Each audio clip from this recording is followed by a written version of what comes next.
चलिए शुरू करते हैं। गोवा एक छोटा राज्य है जो भारत के पश्चिमी क्षेत्र में अरब सागर के किनारे में स्थित है। गोवा भारत का एक बहुत ही सुंदर लोकप्रिय पर्यटन स्थल है। यह एक ऐसा शहर है जहां हर कोई एक न एक बार जरूर जाना चाहेगा। इसके रेतीले समुद्र के किनारे चकाचौंध कर देने वाली नाइट लाइफ और वर्ल्ड हेरिटेज के स्पॉट हर वर्ष 2 मिलियन इंटरनेशनल और नेशनल टूरिस्ट को अपनी ओर आकर्षित करते हैं। तो चलिए गोवा के कुछ दिलचस्प तथ्यों को जानने की कोशिश करते हैं जो शायद ही आप जानते हो। वैसे तो गोवा भारत का सबसे छोटा राज्य है, मगर यहाँ बियर बार की संख्या सर्वाधिक है। 2013 के सर्वे के अनुसार गोवा में लाइसेंस्ड बार की संख्या 7100 थी। अगर इसमें गैर कानूनी बार जोड़ दिए जाएं, तो यह पूरे भारत के बियर बारों का 1/4 होगा। तो क्या इसे भारत की लिक्कर कैपिटल नहीं घोषित कर देना चाहिए? गोवा में एशिया का सबसे बड़ा चर्च है।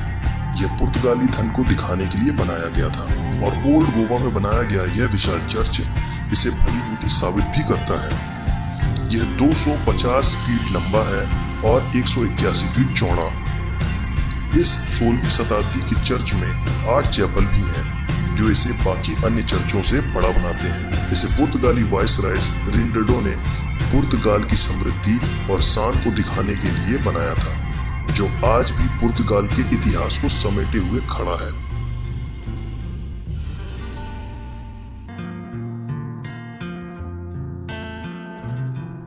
भारत की पहली प्रिंटिंग प्रेस भी यहीं लगाई गई थी। 1500 के दशक में जब पूरा भारत अपने दस्तावेजों को लिखने के लिए कागज और कलम का उपयोग कर रहा था, तब गोवा अपने दस्तावेजों को प्रिंट करना सीख रहा था। सेंट इग्नाटिशियस को लिखे गए एक पत्र के अनुसार, जो कि फादर गैस्पर ने लिखा था, एक समुद्री जहाज से कुछ काम की मदद के लिए प्रिंटिंग प्रेस लाई गई थी, मगर फिर इसे वापस नहीं किया गया और च्यूसेट कॉलेज ऑफ सेंट पॉल ने इसे उपयोग करना शुरू कर दिया। इस तरह भारत की पहली प्रिंटिंग प्रेस गोवा में स्थापित हुई।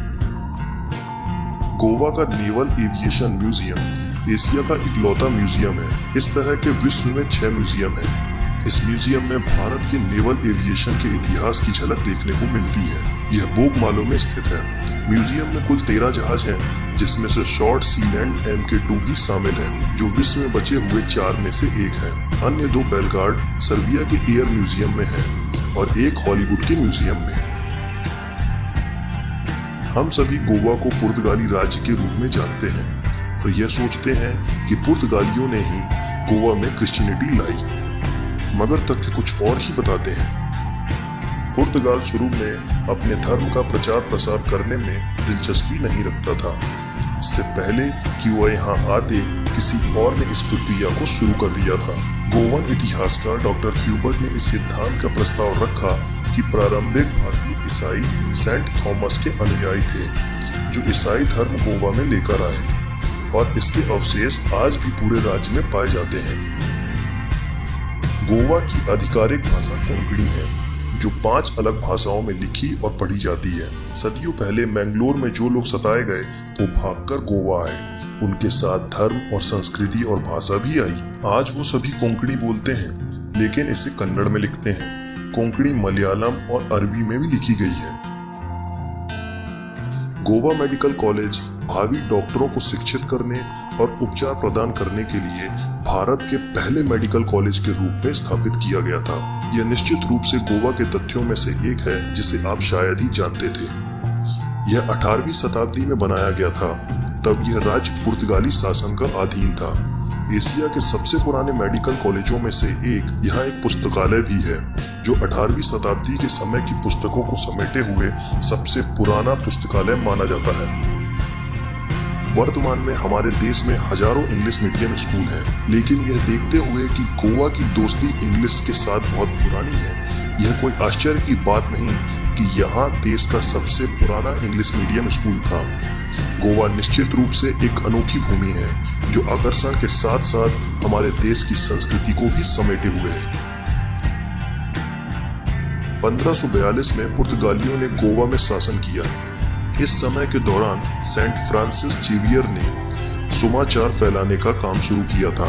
उन्होंने कई लोगों की मदद करने में एक सहायक भूमिका निभाई थी और 1592 में उन्होंने चीन में क्रिश्चियनिटी का प्रचार करने की योजना बनाई थी। वह एक दूतावास का हिस्सा थे जो चीन छोड़ चुका था, लेकिन दूतावास के सदस्यों ने अपनी यात्रा खत्म नहीं की। सेंट अपनी यात्रा पर जारी रहे और अतः मकाओ में उतरे। उनकी मकाओ में मृत्यु हो गई और उनके शरीर को 1553 में गोवा लाया गया। उनके शरीर को एक कांच के डब्बे में मढ़ा गया जो कि आज गोवा में है और उनकी बॉडी आज भी वैसी ही विश्व प्रसिद्ध basilica of boom Jesus church में रखी हुई है। जो लोग गोवा नहीं गए वह सोचते हैं कि यहाँ सिर्फ समुद्री तट है, लेकिन यह राज्य 30% से अधिक जंगलों से कवर है और यहाँ 275 से भी ज्यादा पक्षियों की प्रजाति पाई जाती है और यहाँ कई प्रकार के मसाले भी मिलते हैं। यह भारत का एकमात्र ऐसा स्थान है जहां आप बाइकर को लिफ्ट के लिए पूछ सकते हैं और वास्तव में किसी अजनबी के साथ सवारी करने की चिंता किए बिना आप उसे भुगतान कर सकते हैं। गोवा मोटरसाइकिल टैक्सियों से भरा हुआ है। इन बाइकर्स को पायलट कहा जाता है और ये बहुत ही सस्ती राइड मुहैया कराते हैं। इन सब के परे गोवा देश के इतिहास को अपने अंदर दबाए हुए है। अगर आप भारत में रहते हैं तो आपको गोवा में जरूर जाना चाहिए। आपको वहाँ इंडियन और फॉरेन कल्चर का फ्यूजन देखने को मिलेगा। अगर आपको यह वीडियो पसंद आया हो तो लाइक करें, कमेंट करें, शेयर